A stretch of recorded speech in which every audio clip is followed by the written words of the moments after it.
Konkan railway मार्गावरील कळंबस्ते येथे गत 4 महिन्यांपूर्वी रेल्वे फाटक तांत्रिक बिघाडाची घटना घडली होती। शनिवारी पुन्हा या घटनेची पुनरावृत्ती झाल्याचा प्रकार समोर आलाय।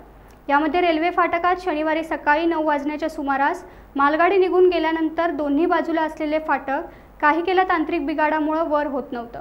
बराच काळ प्रयत्न झाल्यानंतर शेवटी प्रवाशांनी हाताने उचलून ते वर केलं आणि सुमारे अर्धा तास विस्कळीत झालेली वाहतूक सुरळीत झाली। फाटकातील तांत्रिक बिघाडाचे सत्र अजून कायम राहिले।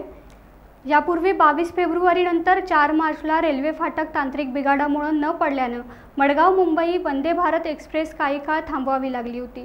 त्यानंतरच्या दुरुस्तीनंतर 4 महिने सुरळीत गेल्यानंतर शनिवारी सकाळी पुन्हा असा प्रकार घडला।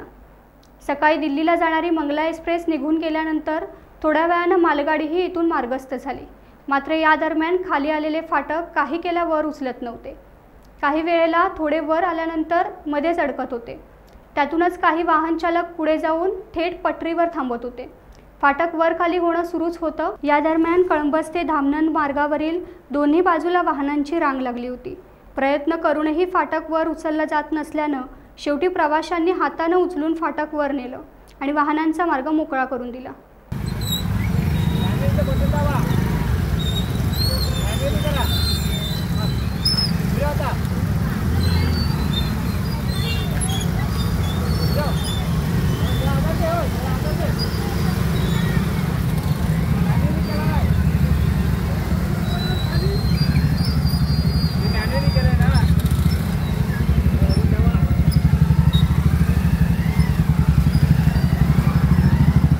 बाबू तू गाड़ी काढ बाबू।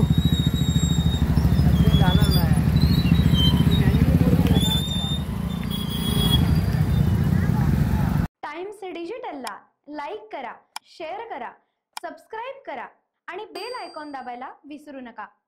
Times digital.